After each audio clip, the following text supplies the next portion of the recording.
Right, let's go. Yeah, people All should come. right, guys, how exciting! How exciting! We had today amazing Paul Rattray from ATB Wealth, and just Paul, start and introduce your business, please. Okay, well, thanks, Pina. Look, the first page is just, as we call it, the legal stuff. We just have to tell you that anything we talk about today is definitely only general advice. If you've got anything that you want more on your own situation, please talk to one of us, but please just take this as general advice. Okay, so here's a quick picture of ATB team. As you can see, there's a fair number of us, lots of variety in ages and gender and everything else. So, you know, we've got a really good scope of experience, and we're here to help you both in accounting and financial planning. So if you've got any needs at all, come and talk to us. We've got a lot of experience and certainly we'll love to help you. Okay, so just quickly, everything you do in life, you need a plan and you need a process. Now we've got our 5-step process, which we've developed over 26 years, huge number of clients, and we've developed this in a way that we've got it here so we can really help you. And any business problems you have, we can just help and you know, be really good for you and help you get your goals. Okay, so the next one, this is just a really quick thing for the financial planning side of things. Basically, there's 4 bases on this. Now, there's 4 different stages in life. Now, especially in these uncertain times, financial security is the most important thing for a stable family life and a secure future. And we can help you at any of these 4 stages. There's first base is starting out, and then there's building wealth, and then there's a countdown to retirement, and then there's retiring style. So at any stage, ATB Wealth and the team can actually help you and get you to where you want to go. Now, also, to get to any of these different stages, you need the help of other professionals. And that's why today we're lucky to have 3 other professionals with us. So, Pina, can you take it away for us, please? All right, so you already got to know a little bit of Paul Rattray, and I am Pina Brandi, and I work for Ironfish, and I am a property investment strategist. And with me today, I have Ramy Georges from Prime Loan and John Kim from our broker friends. So we're here today basically to bring some of our opinion. And as you know, there's a lot of opinions out there, and we decided why not put a bunch of professionals together and see how we are perceiving the market, what do we know, what type of information we have, and how are we actually experiencing this. So one of the major questions that people usually ask are like, how are auction rates, clearance rates going, or properties, why there are no properties available for auction, and house prices as well. Are they dropping? Are they really falling? So these are so many questions that, you know, if you go on the news, you find maybe 1,000 different answers for it. But most of the time, it's all the doom and gloom. So let's have a look. I don't know if you guys saw, but auctions clearance rates has actually risen since the lockdown. And the reason for that, the number is really, really good. Now, the reason for that is because people are more confident now. Basically, at the beginning of the lockdown, there wasn't enough supply. People that put their properties to sell at the beginning, they got scared because everything changed. We couldn't go to auctions anymore. And therefore, they just said, okay, I don't need to sell, I'll just pull out. But now, with all these new ways of selling property, people saw that it's okay. It's actually okay. I can still sell my property, even though I don't need to have a live auction. So if you see the latest CoreLogic listing, you can see that we had a major drop all over Australia. But the reason is more because people were scared, and you are always scared of what's new and what we don't know. Now, one of the most important things that I find is when people go to auctions, they usually go to auctions without having spoken to a finance person. Am I correct, John and Ramy? Like, is that true? Do people usually show up at an auction and they have no idea how much they can afford? You want to go first, Ramy? Yeah, absolutely. Definitely don't suggest, I guess, attending an auction without having a pre-approval. And we discuss this quite often. I think John can definitely back me up here. As a broker, we always express the importance or the high importance of obtaining a pre-approval prior to attending an auction. Simply because if you go to an auction, it's an emotional situation. Yeah? It's an emotional decision. You go to an auction and you find the property that you love, you definitely, it's definitely not suggested that you make a bid for a property without having your pre-approval or an approval from a bank or a lender. Reason being is you don't want to walk into an auction blindsided. You want to walk in with an amount pre-approved from a bank, knowing that you can, I guess, commit to a certain amount that you've been pre-approved with at a bank. So, for example, if you get pre-approved for 800K, you go to an auction, you find a property for anything 800K or below, you know for a fact that you've been pre-approved from the bank, and you know that you can now make the decision to purchase at an auction. On the flip side, the last thing you want to do is attend the auction without a pre-approval and you purchase the property without knowing that you've been pre-approved. So to give you the daunting scenario, imagine you've gone to an auction, you've put a bid in for a property, happy days, you go to a bank and you find out, you know what, you actually can't get approved for a home loan from any bank or lender.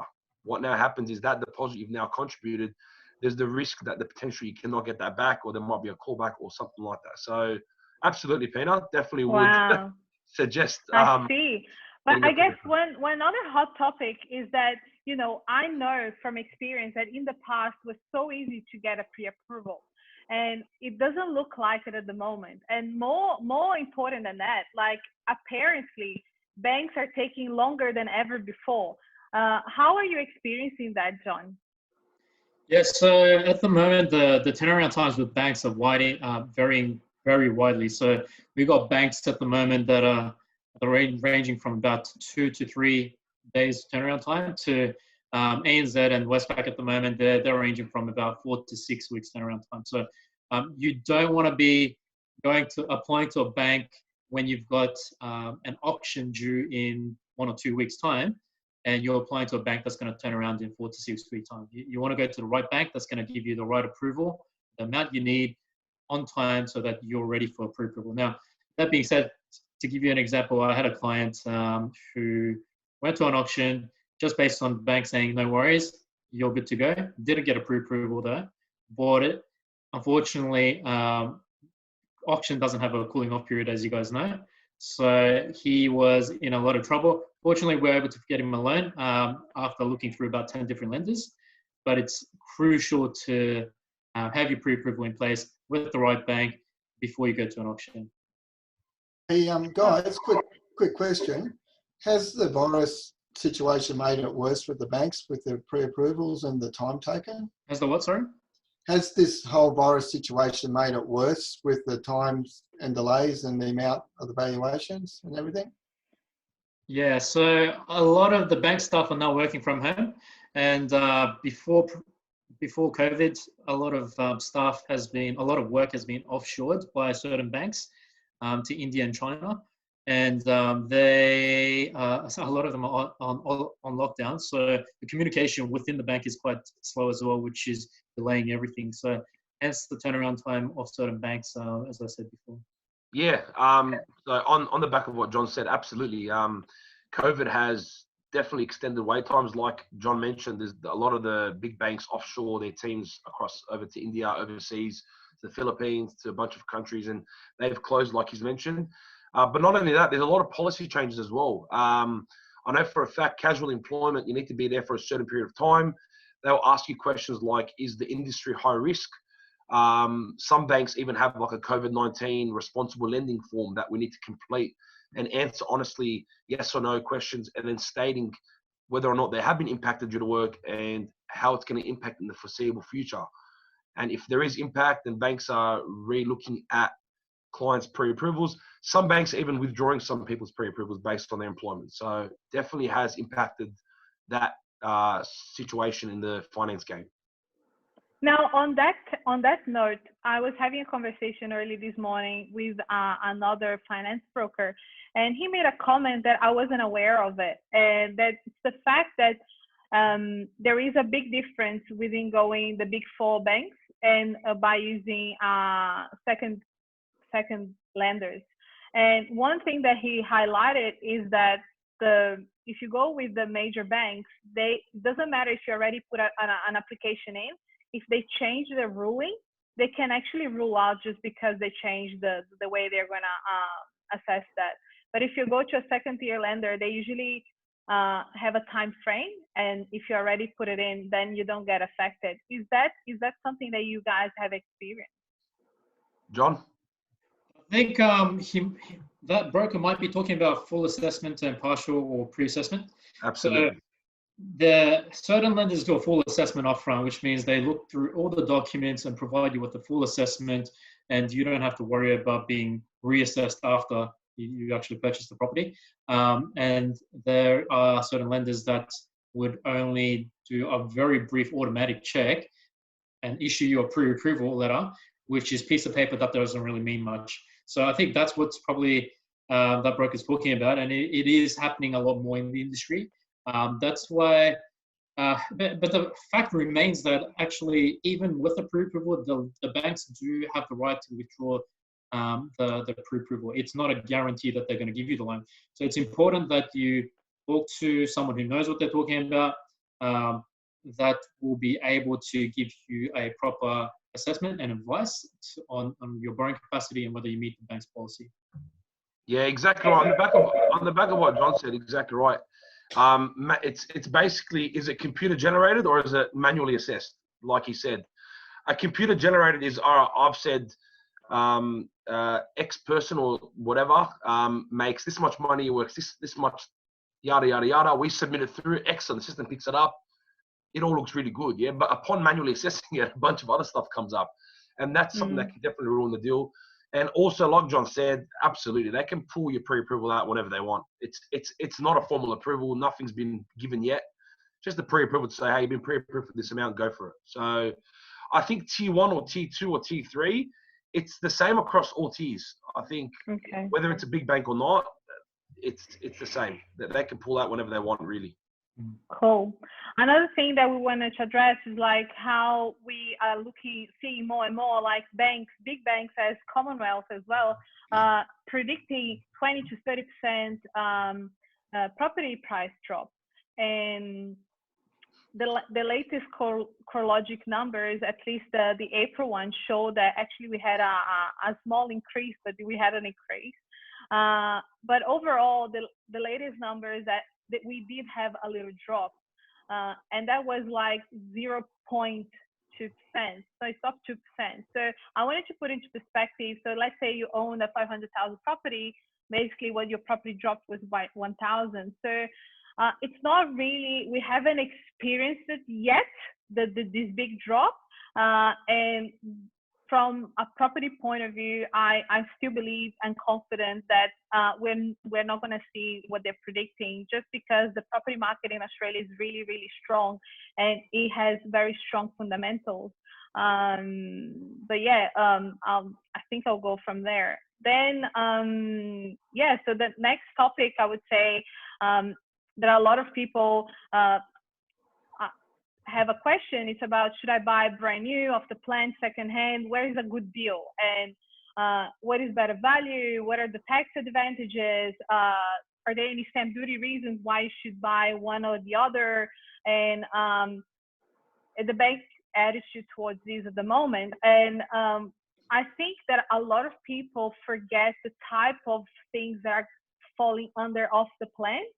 Most of the time, what I find in my industry is that whenever you touch the name off the plan, all what people think is big blocks of units and apartments, and they don't put townhouses and house and land as a type of off the plan product, because you still buy a brand new product. So I would like you as brokers to explain people what is the difference in lending when you're buying an off the plan purchase and when you're buying a house and land. So it's just whatever you, so probably I would say, John, go with off the plan, and Ramy, you explain how our house and land product works. Sure. You want to go first, Ramy? Yeah, I don't mind going first. So I guess in regards to house and land, now house and land is a great opportunity, obviously, because you've now secured land in a location that you've liked, especially when it comes in stages. Stage one, as you know, Pina, that's your specialty. Stage one is normally when you get into a good region and it's at a good price, prior to obviously getting stage two, stage three. Now, the beauty of house and land is you can build the house of your dream or the house of your desire or vision. Of course, you can buy a land off the plan and it settles in a few years' time. The risks associated with that is the purchase that you make at that current time could change over the years when it's ready to settle, or when the bank is, I guess, allowed to go on the property and value it. Now, the big benefit, I guess, of buying land is, for example, if you were to buy a $700,000 house, stamp duty costs could amount to about $28,000 or so, let's say, around that figure. If you're buying $700,000 worth of house and land, now let's split it. Let's say that the land is $300,000 and you're building for $400K. That's a total of $700,000. The land portion of $300K, you're only going to be paying stamp duty on that portion of the purchase. Yeah. So instead of paying $28,000 for $700K, you're now only paying, let's say, $15,000 or so for the $400,000 or the $300,000 land portion. So the big benefit in that is, of course, large savings in stamp duty because you're paying only for the land. But I mean, Ramy, and how about when you buy a house and land package, for example? So when everything is preset, and when people are getting the loan with you, even though they're already paying for something, a loan for something but they don't have the house yet because it's still being built. Is that correct? Correct. Now, but the beauty of that is you're only paying the loan for the land portion. On the flip side, for the building, you're only paying building as interest-only repayments. And some banks will even give you principal and interest repayment rates and still charge you interest-only during the construction, which is great. So during the construction, don't forget it's stages. Let's say the construction is $400,000. Stage one is $30,000. You're only going to pay repayments for stage one of $30,000 for the construction. Then stage two gets added on. You're only going to pay interest only for stage one and two, and so forth until the construction finishes. So although you are paying for the land and there's no house vacant on there yet, while building the construction loan, it is interest only, and it is only as the stages go along. So although it may seem like I've got land and I'm paying for that, but I don't have vacant property on there, it's very minimal repayments, and during the construction, it is interest only as well. Okay. And now from a tax point of view, if that house or land is an investment property, can you, during that building construction, when you're only paying for the interest of that construction, can you claim that as a tax deduction, as a tax loss? You used to be able to, Pina, but they've changed the rules on that and you can't anymore.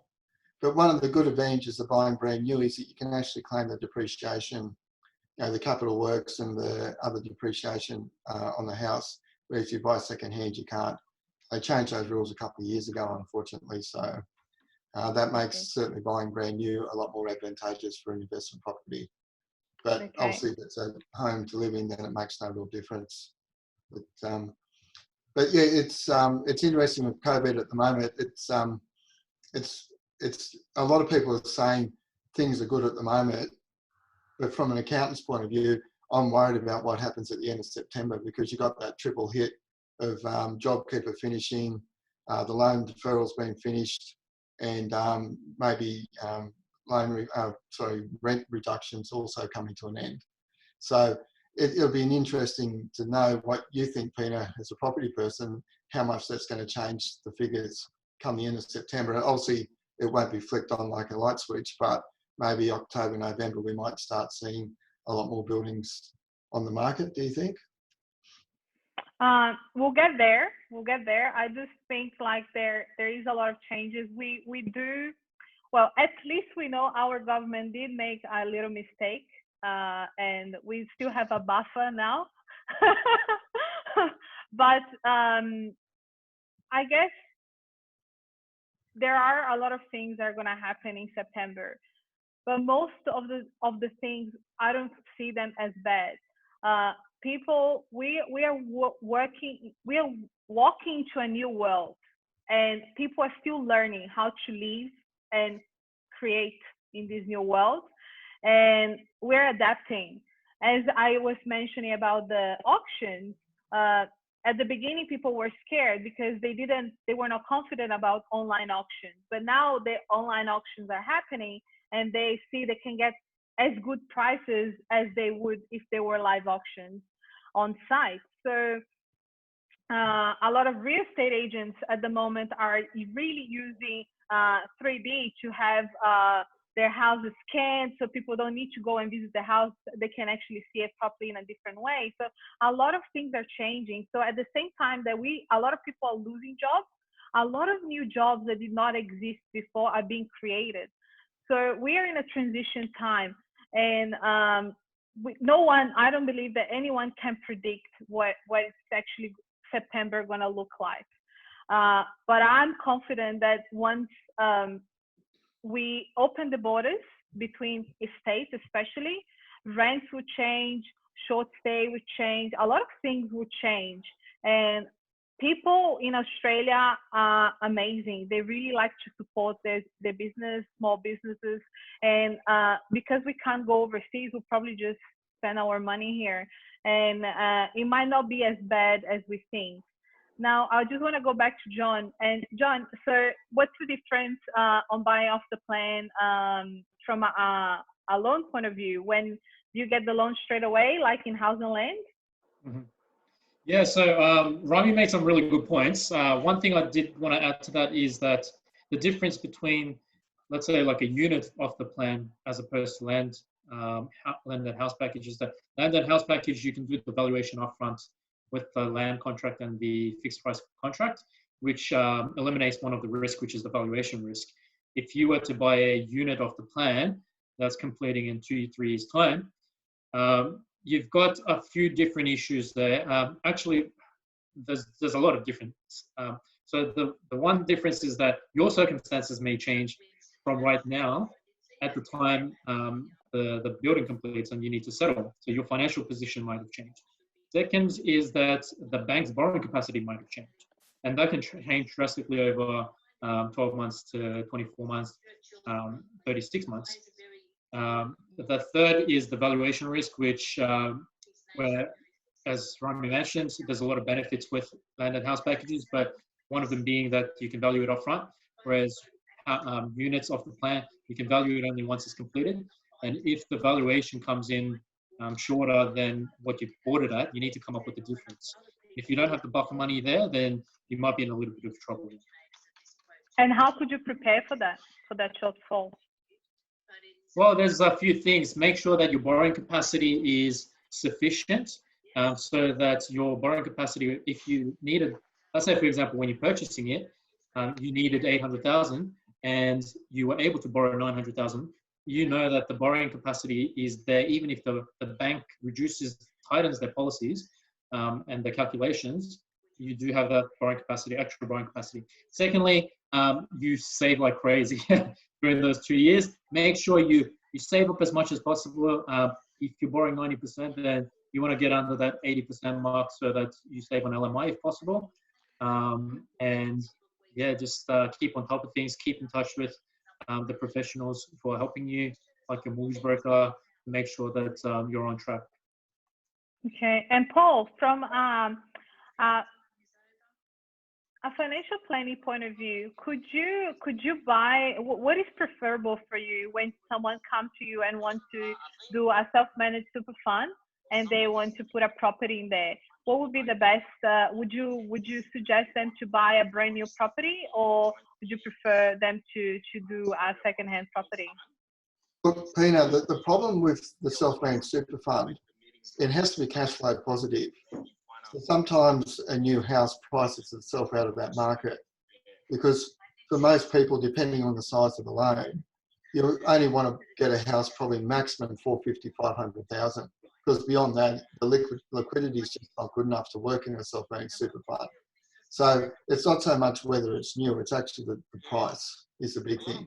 Now again, obviously, brand new is really good because you get the depreciation, but you do need to keep it liquid. So I would say new, but not in an area, probably not metro, for instance. So a lot of people go secondhand because it just fits their price range better. Okay. All right. Now, from my point of view, like, I know that a lot of people have concerns towards off the plan and brand new. I agree with everything you said. Like, there are risks, and risk can be mitigated like as much as you can by having information about why you're buying, where you're buying. It's almost like, I would say, it's almost like buying blue chip stock. Like, you know, it's a good company. There is a history on that, and there is confidence. Now, you don't know, like, you tick all the boxes. Now, if that's going to happen or not, we don't know. But at least we did our due diligence on that end in order to prevent those things. From an investment point of view, the fact that you can, if you stick yourself into the 650 mark, sorry, it doesn't matter. If you buy a brand new property as an investor, you can 100% get all the depreciation for yourself. And as a first home buyer, if you want to buy, if you stick to the 650, then not only you get the stamp duty deductions, but you get a grant from the government as well, 10,000. So that all that helps people to start to kick into the property market. And I guess as a property strategist, that's what we want. We just want people to find the right strategy for people to get into the market as soon as possible, because we all know here that we own property, we had property, and we live in Australia. That property is not a short-term game, it's a long-term. So we need time in the market. Now from there, you got a lot of people were asking, and going back to your question, Paul, how I see vacancy rates and oversupplies. At the moment, we have a lot of people that haven't come back to Australia as well. And migration, immigration, I don't know, like there's so many factors that can change those vacancy rates. So I want to show to you, for example, the last numbers that we had. So these are March and April. So you can see it got higher, yes, overall, but it is not as big as people think. And within property, you'll see that between 3 and 3.5, it's a balanced market. So that's a normal vacancy rate. Now, the biggest one that was impacted was the Gold Coast. And the reason why is that the Gold Coast is majorly short stay. And now short stays are not being allowed because we didn't have, we were all in lockdown.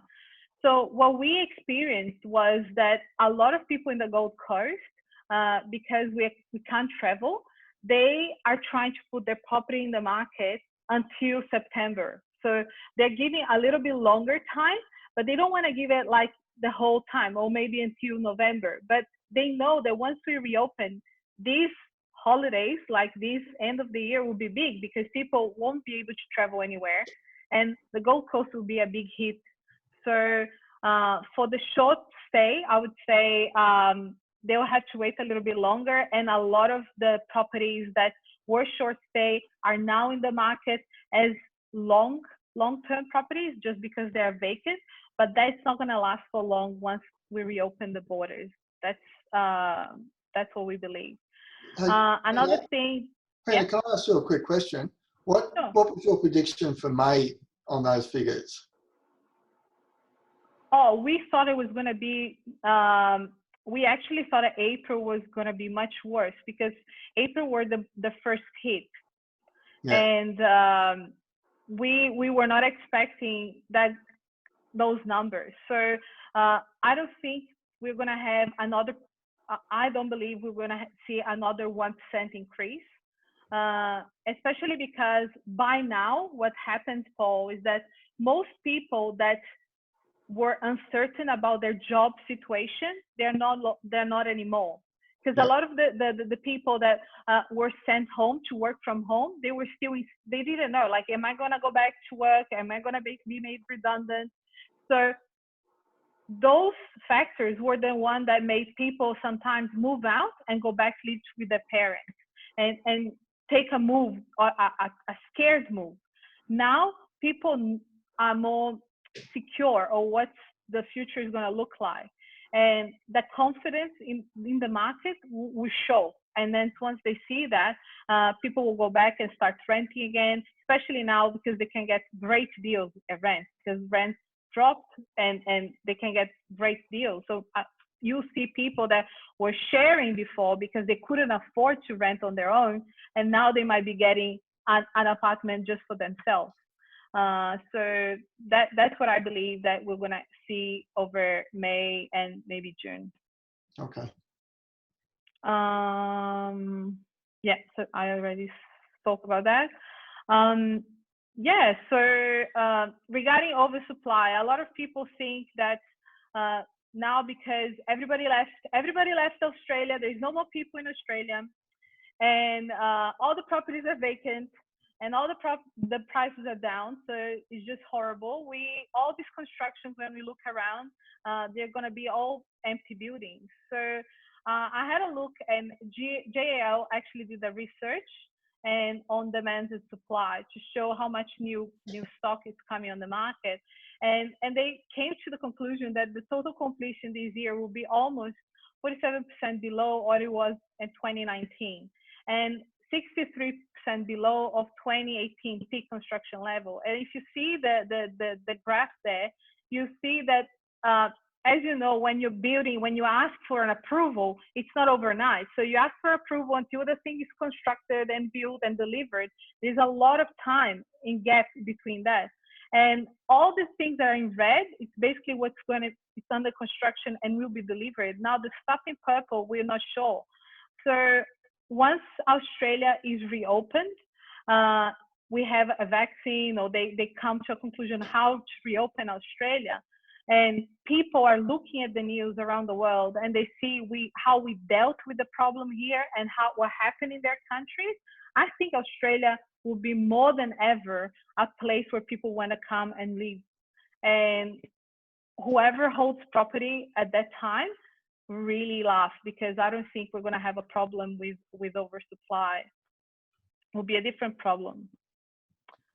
Pina, really quickly, just from a loans point of view, really quickly, in regards to those customers that have to move back home because they can't afford mortgages and all that kind of stuff, if they are looking at refinancing their properties, for example, I don't know, whether it's to take equity out or whether it's to make savings to their current rate, whatever it may be, when they do move back to home, I think it's important people know this. If they are looking at moving their current property to an investment, all a bank requires from a real estate agent is something like a rental appraisal. So let's say hypothetically their jobs have changed since they first bought the property, their income's dropped a bit or whatever it may be. If they're running short on servicing and they're concerned, there's nothing to be too concerned about, because that property now becomes an investment and the rental appraisal will be provided to us, as you know, from your industry. And we can use that rental appraisal in servicing the loan as well. So just a bit of a tip for those that are moving back home and moving their properties to an investment. Yeah, correct. And what do you think, Paul? What is your view from a financial planning and from a bigger picture, and especially from what you're experiencing in the stock market? Look, it's really interesting. I think the long term is where the uncertainty really kicks in, because again, as the accountant of me thinks, we don't know what's going to happen at the end of September. It's just such a big unknown. I mean, the unemployment rate, we don't know what the real rate is, because JobKeeper is keeping so many people off the unemployment figures, but we don't know how many of those people are actually employed and how many of them are just receiving unemployment money by their employer. So I actually don't know what will happen until we actually get through. But I know that to get the full recovery, we are going to have to open the international borders probably sooner than what the medical people would like. I know if medical people had their way, it wouldn't happen until next year. From a finance and employment and everything, I think we need people travelling again, but I also understand we don't want people getting sick. So I actually don't know the answer, but I think for this to be answered properly, you need to look at the employment, which a lot of it's tourism. You need people coming back into Australia for migration, because obviously that affects the vacancy rates. If we've got no migration for another 12 months, I think that's going to have a reasonable effect on the market, because people under the new laws will only want to buy if they're residents here, not if they're non-residents. So look, Pina, I'm uncertain, and that's why I think it's great that we've got everyone here, because everyone's got different opinions. And probably the question I would ask everyone, I'll take over as host for 1 second, Pina. If I could ask the three of you, because you're the experts in this area, what's the one thing each of you thinks will be the main changer when it comes to vacancy rates and property prices? Because I think the two of them are linked, because if the vacancy rates stay high, I think property prices will drop just as a direct result. So who wants to go first? What do you think is the one thing that will have the biggest change over the next 6 months? Ramy? You're Ramy, mute. you're muted, mate. Oh my God, I was muted. Something happened. I think the biggest thing that I reckon. Look, if I had to predict again, it's hard for any of us to predict what's going to happen. Vacancy rates around all that. I think the most important thing I think that's going to happen is a lot of people in this current time, that are losing their jobs, that are short of money, stuff like that. They're going to look at selling their properties now. If they can't sell their property for a certain price, they're going to start to sell it a bit lower than they expected.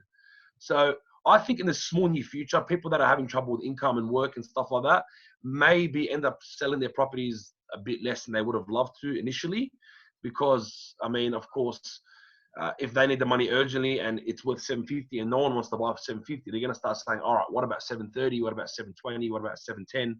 So I reckon, if anything, property prices might be dropping slightly. If I had to predict myself. What I think that it will inflate, and it has inflated the vacancy rates. It's more those short stay properties that now are put into the market as long stay, because people can see that they don't have that anymore. But having contact with a lot of people in the property management and people that are actually letting their properties, they haven't experienced that big of an impact by losing tenants.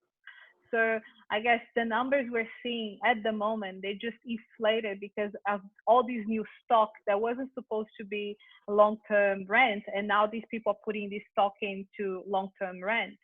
But again, they don't want to sacrifice it for too long. They just want to put it like, if instead of a month, now they want to put it 3-6 months. But with you, Paul, I'm with you, Paul, until Australia doesn't reopen, but I don't see it as at the end of the year. I'm seeing this more middle next year. We will be impacted, but a lot of Australia's jobs are cafes, tourism, and different things, and especially casual work. And this is what JobKeeper is great, because it's keeping those people still earning an income. Now, with restrictions being lifted and people being able to go back to a kind of a new normal, people would change their money behavior, I believe. And we might not go back to the top economy we had, but I don't think it will be that bad. I honestly don't. I'm a very positive person. I don't see it as going that bad. But look, on the back, before John, I guess, gives his response, in regards to vacancy rates, because I don't really touch on it, I think personally, real quick, I do think vacancy rates will start to rise slowly again, because, like you said, people are moving back home because they can't afford their mortgages. If they've got family here that have a house unencumbered, which is paid off completely, I think vacancy rates will be going up, and people are going to be looking for more tenants to rent out their properties. Ramy, will that also be impacted if people think it's an opportunity to buy? They might move home for 6 months to help them save more money to actually buy in when they perceive the market might be a bit lower. Would that also be a factor? Yeah, I think so. Look, the thing with that is, though, like I said, if they move back home, brilliant. They can now get a rental appraisal, $500 a week. This property gets $500 a week in rent. Amazing.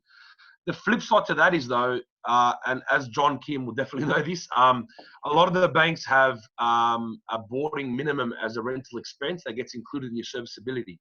So if you, for example, tell me, all right, I'm now going to move back home, specific banks might consider it, all right, there's $500 a month minimum that gets added to your living expenses because you're now living at home or boarding. There's a minimum boarding expense that gets included. So it can impact the borrowing capacity because, of course, $500 a week rent is a lot higher than $500 a month as a boarding expense. So your borrowing capacity is still raised up, but it does get dropped down a little bit on the flip side, because there's now a boarding expense as a bare minimum as per lenders' policies. Now, has anyone in the that is watching, any of our attendees, if you have any questions, please feel free. There's a Q&A, so you can ask a question. So please feel free to ask questions, and we're to anyone specific or to all of us. So anytime you want, you can ask a question. Now, I know, John, you hold on a property portfolio yourself. So what do you think that is going to happen? Have you had an impact on your rental, and were you affected by all this? Yeah, so funnily enough, the stats you showed, the vacancy rate was a little bit higher for Sydney, but for me, my Sydney tenants are fine. They haven't asked for rental decreases. They haven't exited, so they're all good. Funnily enough, the Queensland ones, though, one's left and one's actually asking for a decrease because one of the couple has lost the job. So the one that got vacated, I just had to decrease the rent for $50, and it's getting tenanted straight away. So honestly, I think it's all supply and demand. When the price is right, it'll come back, it'll stabilize, and it'll go back up. My biggest concern, though, is a little bit more macro, because I watch the stock market. I have a lot of personal interest in that and the economy. But Australia is so heavily dependent on, we're a net exporter, and we're very dependent on mining, tourism, and education, exporting. The problem is, if China and US are our biggest trading partners, if they have a really big problem economically, then that's going to have a huge impact on our economy, which is probably going to have a huge factor on the rental and the property prices. And that being said, I find a lot of my more savvy clients are getting ready for that, and they're always ready for opportunities rather than being scared of it. So I think the smarter people are getting ready. I personally cashed out all my equity last year, and I'm keeping it in my offset so that I can take advantage of any sort of situations that come along. So I think rather than being scared of what's going to happen, it's being prepared and taking advantage of the opportunities. No one likes a recession. It's a bit, it's going to be tough for a lot of people, but if it's inevitable, then you might as well, make hay when it shines. All right. We do have a question in here from Malcolm, and his current period was to retire and to offload a current loan. Was offload a property from the Sydney Metro to pay out the loan? Yeah. So I guess that's current period was to retire. Yeah, I guess a lot of people that, I don't know if I understood, it's not a question, so you're just mentioning that what you had in mind was just to sell on. There you go, stopped it again. The current is to remain employed and look to hold until into the next fiscal year, where is price like 2-3 months, yeah. Yeah, 100%. I guess it's in regards to trends. He's asking about in regards to trends. What's it looking like in the next 3, 6, 12 months?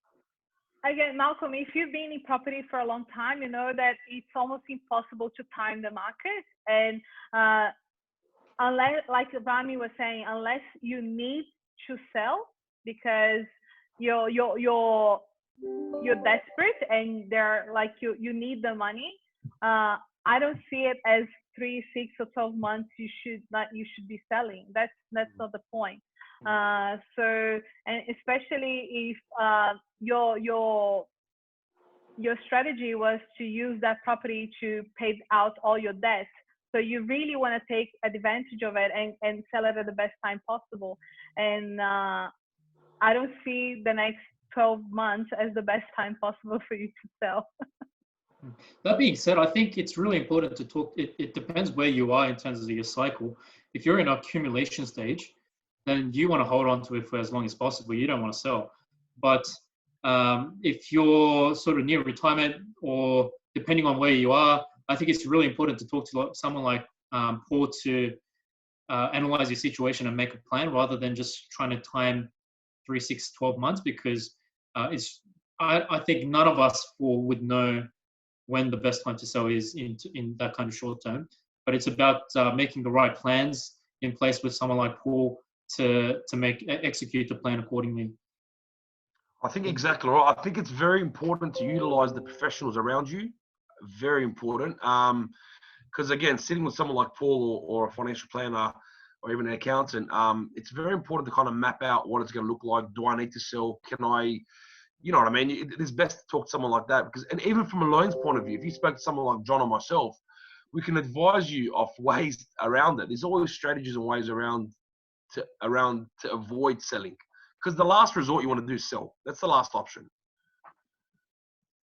Yeah, that's right, Ramy. And people tend to buy when the market's up and sell when the market's down, whether it be houses or stocks, as John alluded to earlier.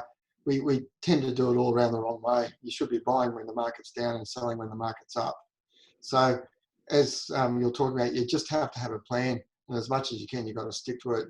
The gut reactions can be very bad ones. You know, when the GFC happened, we had a lot of clients who just panicked and sold when the market dropped, and all they did was just liquidate their loss. Whereas they just put their head in the sand and ride it out, then they didn't lose anything. So it is really important to have a plan and just to use the people around you to do things properly. So. Now, will the prices rise over this period? This is my retirement plan to sell. That's great. We can't say if it's going to, it all depends because again, Sydney is not one market. Sydney has many pockets as Australia, like people refer to Australia property market as it's one thing. And it isn't. Like within Sydney, you will see, and you must have seen, even on the high peaks of Sydney, on the hot property times, places where they did not perform at all, and then other places where it tripled. So it all comes down to where your property is, what type of asset are you holding on, and it is an asset that appeals to an owner occupier, and it has something different about your asset that people want. Because when it's an asset desirable, people will buy, and especially if you're selling the asset to an owner occupier, you know that they buy with their heart. They don't buy with the calculator as an investor. So you might get lucky, and if in 12 months you come across someone that really wants to buy your property because it appeals like that to them. But for me to say, without knowing for us to say where your property is or what type of asset you're holding on, if your asset will be worth more or less, we don't know. No one knows. Malcolm's saying it's in Leichhardt, 1 bedroom unit, small complex, and own parking. Oh. Okay, I have actually an awesome story about Leichhardt.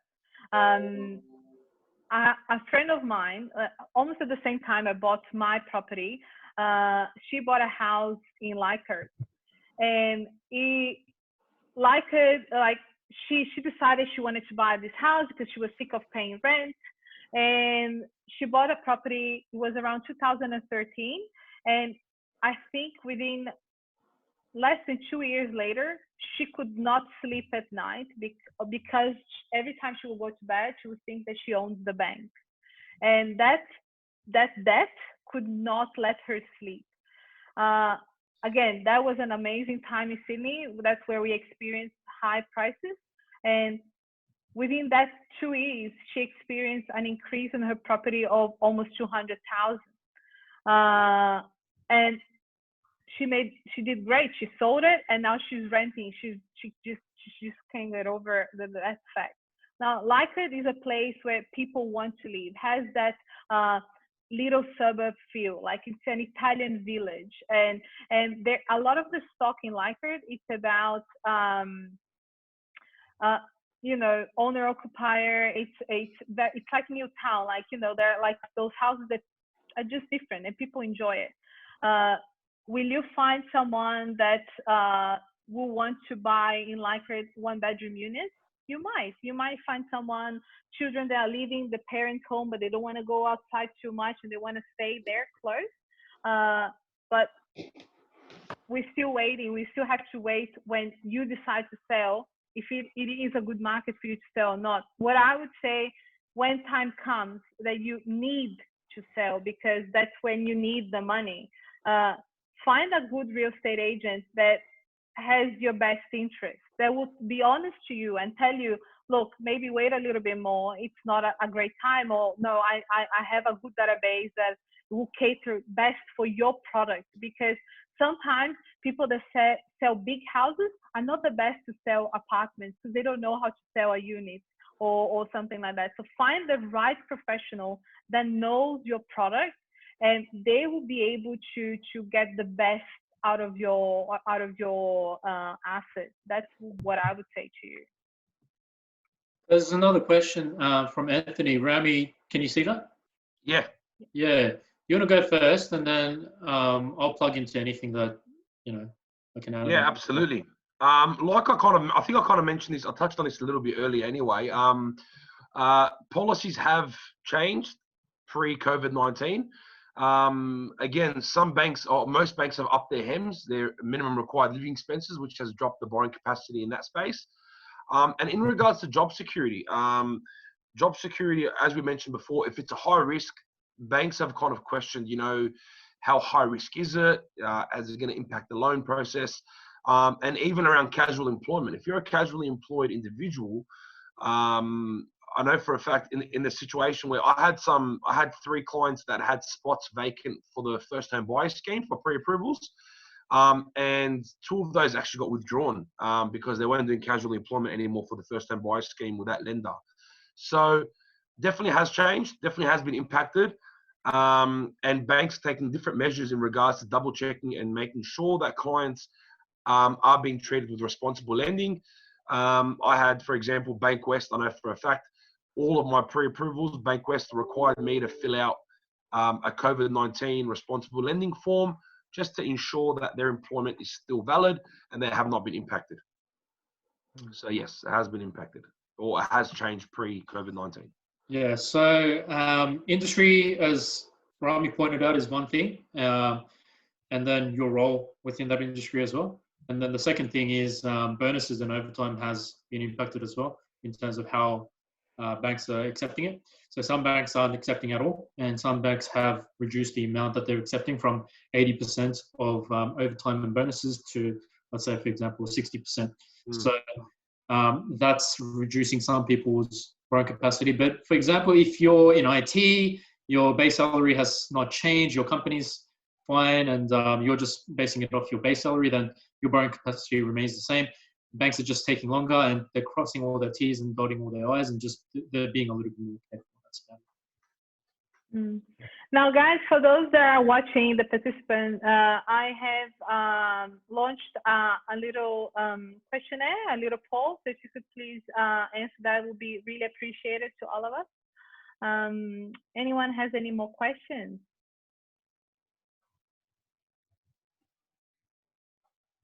Paul, anything else that you would like to ask?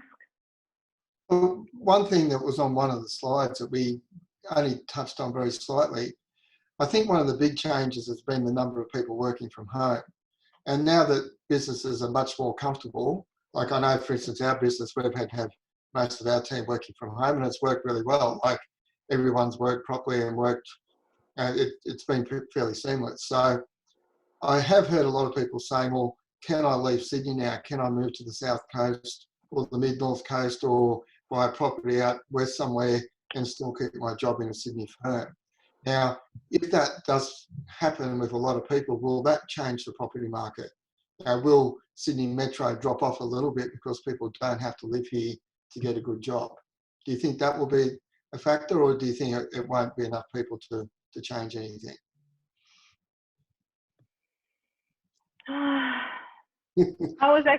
Actually, we were having this conversation today, and what we actually already started experiencing is that people that they're actually starting to look into nicer suburbs further away from the CBD, because now that their offices went 100% online, they don't need to commute into the city, and then they can get a better house or have a nice lifestyle.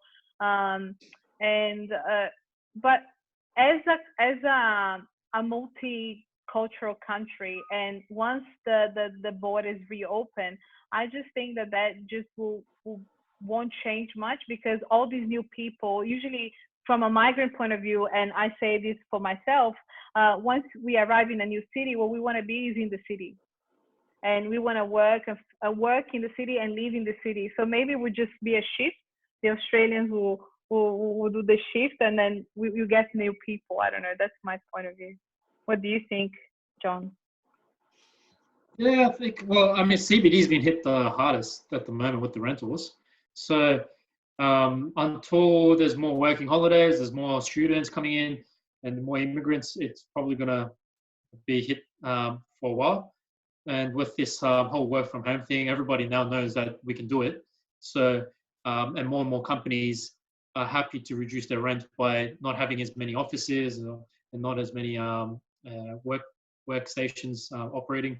So I think there's going to be a lot more shift towards Central Coast and places like Penrith, out more Kellyville, all those kind of places that are quite new and popular, Marsden Park, all those kind of places where there's first home buyers going out there that can get a better house, bigger house for the price that they can afford. Yeah. How about you, Ramy? Ramy, unmute, mate. You're mute. I'm muted again. I definitely think, like John said, real quick, I think CBD has impacted the most. I definitely think so. Offices and residential people, have been impacted the most there for sure in the CBD. So Malcolm, if your retirement plan was done correctly and everything, so I'm guessing that the property that you purchased and the one that you're referring to is a property as well that you use some services that of people that help you purchase that property, and it had a whole reason why behind it, that property was the right property for you and why you were putting your retirement on that property. Now, from what I've seen, I haven't seen a big impact in Lycos yet. So as Eastern Suburbs or even Northern Shore, I haven't seen a big impact in that area yet. What I'm seeing is that there's talking to buyers agents, there is actually a lack of supply. They have buyers, but there's no people in the market that want to sell. So I would say hang in there for now, unless you really, unless your clock is ticking and that's what your plan is saying you to sell it now. I'll say go back to the people that helped you put up this plan and get back to them. But from what I'm seeing, when you buy something that has a fundamental behind it, it's very rare that you lose value on that. Okay. All right. Do we have any more questions? Guys, even if you don't ask the question here, feel free to reach out to any one of us. Happy to. Yeah. Questions. I think Paul will be sending everybody's contacts after the webinar. And I would actually like to take this opportunity now to thank Paul from ATB Wealth to give us the opportunity to talk and to have this debate that I think is very, very important, that people talk and share their opinions. We are not saying here that we are right, but and maybe what we think today, it's not the same we're going to think in 2 months' time or in three months' time. And this is why it's very good to have an open conversation, an open discussion. And once again, thank you so much, Paul, and to ATB Wealth to give us this opportunity to share our skill and knowledge. Thanks, mate. Thank you so much for having me. Appreciate it. Yeah, thanks, guys. Thanks, everyone, for being here. It's been a great discussion. And thank you to Pina for being a host for us. That's been great. No worries. No worries. And yeah, and thank you for the ones that actually replied to the poll. And we're going to be closing our ending the webinar now. So I hope you all have an awesome end of the week. and we'll soon be having other webinars. And you can follow up on the ATB Wealth Facebook page, on their website, and don't forget to sign up to their newsletter as well. And they'll keep you posted. So thank you so much.